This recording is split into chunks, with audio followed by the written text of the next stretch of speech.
Always getting it in, your man DJ Ekin, Tampa's most connected DJ, man. Sitting here, my place kind of heavy, man. Shouts out to Gameworks for having us here. The man, Ice Age in the building. Who? Mike Jones, the face of the H, man.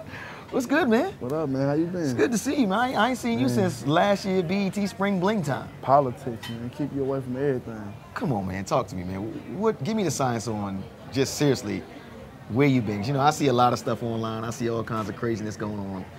What has taken us so long to get to this next Mike Jones project? Politics, and I know you might think it's cliche, but that's a word that when you hear the album, it's gonna really break down and people understand really what I'm saying. But really, it's just that for the most part, the records that people now like and now got me back in their face. Right. Those records were made in '06. Oh, okay. Yeah, that's what I'm saying. Wow. In '05, I sold 2 million records with Who Was Mike Jones. Right. '06, I was ready to come back out with The American Dream, Cuddy Buddy Next to You, and all the other songs. Right. But they didn't like Cuddy Buddy Next to You in '06. So since they didn't like it, I had to hold the records, put them up, and still try to go through the politics to at least stay on TV. Let me understand the situation a little bit too, man. Because to me, like you came like from the Houston thing, and y'all do a lot of things. That's the fat Mike Jones on Next to You and Cuddy Buddy rapping, man. Remember when I said even though I'm chubby? Right, but when I saw you at Spring Lingo, you had already started to become the Slim Mike Jones. You was already. But the song been done years before that. That's what people don't understand. The song's been done. When people say, "Oh, Mike Jones got the new sound," that they should have said that in '06, not '09. But it's the industry though, Mike. You had to know that was coming. So that's why I'm telling them politics. Right. And on April 28th, I'm gonna tell them what I went through and why it was in my delay. That's like you didn't go to work today. Right. You know what I'm saying? You probably gonna get fired because you did a no-show, but you gotta let your boss know what happened. Right. So he can justify. I gotta let my fans know. I sold 2 million I ain't mad records. at that. That's why we roll the camera for dudes like yourself. Yeah. Well, let's talk about, since we into politics right now, let's talk about a little something I'm hearing right now, and I think this one kind of really matches, because when I saw you talking about it online, it kind of like bothers you a lot, it seemed like to me, because a lot of dudes, they hot sometimes and sometimes they not as hot.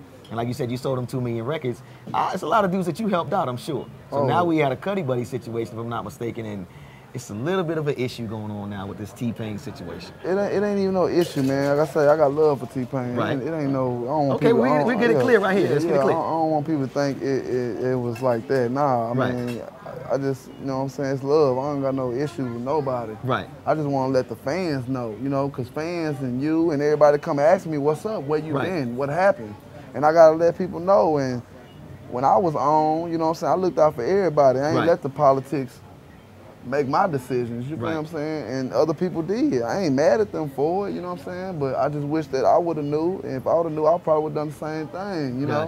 But, evidently, everything happened for a reason, you know what I'm saying? And now I'm able to put out the voice and let people still see Mike Jones is still top 10. Right. Cuddy Buddy, still top 10 Next to You. These records I wrote from my mind to the paper, from the pen, and I got other people to sing on them to where it sound good, because I can't sing, but I can write. You feel what I'm saying? Okay. I mean, you know me. I get right to it. You know me. That's why I like to sit down and talk to dudes like yourself. The voice get right to it. You know what I'm saying? Real quick, 2 million sold. I understand some artists get hot and don't get hot. Right. That's because they fumble the ball. I ain't fumbled the ball. I only came out one time. Right. So who'd you work with a lot on this new album, The Voice?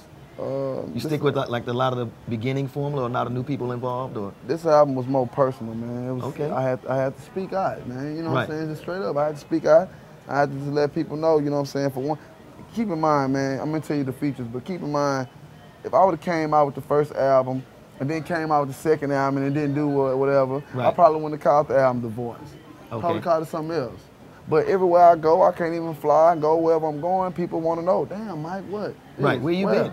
So I got to use my voice, The Voice, to tell y'all where I've been, so it makes sense when you hear it out the horse's mouth. And I'm going to give you hits, and I'm going to explain to y'all about politics, so all y'all artists is thinking y'all ready for the game. Y'all can have hits all day, but if your politics ain't in order, you messed up. And I'm going to show you what I went through personally. Back then was my first one that I put out there, let the world know that girls back then me, people back then me, but now they all on me. And I thought after... Mike, man, we in a good situation now. We got The Voice about to come out, man. We great, man. Give me some of them features that you got. I mean, I know it's about The Voice, because I know you didn't really, I know it's not about a total feature. Yeah, I ain't really tripping about the features. But the features I do got on here, I got Wayne, T-Pain. Okay. And I really didn't want it. Honestly, I wanted to know, like, who you work with producer-wise. Did you do any beats for yourself, that sort of thing on this album? I ain't start making beat shit. I don't know how to make Okay. beat shit. But you get on in. I know how to write hooks. I know how to write songs. I know how to be Mike Jones. I know how to express myself. And that's why we sold what we sold the first time. You know So in Houston, do you work with anybody out of the Houston fold? You got some new people you work with? Or? I mean, I work with Devin the Dude on this album. Okay. Shout out to Devin the Dude. I did Devin the Dude on this album. You know what I'm saying? Like I said, T-Pain, Twister, Wayne. I got Trey Songz on this album. Right. You know what I'm saying? I got Mike Dean. You know what I'm saying? He made like 5, 6, 7 tracks on this album. So, okay. I mean, this album is really just personal, man. So let me ask you this right here then. Let me ask you this, because I myself, I want to know, because I ask a lot of artists this. What is going to be the difference in this Mike Jones album? And I mean the Voice album and the first Mike Jones. What's going to be the thing that we're going to be able to see right off the top that makes this album different from the first Mike Jones album? Because I know you got to kind of stick to your core. No. I mean, the core is me. I'm gonna stick to me. I'm gonna always be me. But it's just that the difference in the first album, I wasn't aware of what politics could do to you. Oh, okay. The first album, you know what I'm saying, was a lot of stuff I didn't know about. But we sold 2 mil. 2 mil. And then when I'm thinking, okay, I'm good, I'm finna go back doing it again. I got records like Cut It, But It, Next right. You. You ready? I didn't know that a person's personal opinion, because they're in high power, can turn off your machine and make you just be locked up with commissary. You feel what I'm saying? For 4 years. Until I found a way to go through that person and get it to the masses. And now Cut It, But It is top 10. Okay. And now Next to You is top 10. And people really want to know what happened and why those records didn't come out then and why this, that. Who, this.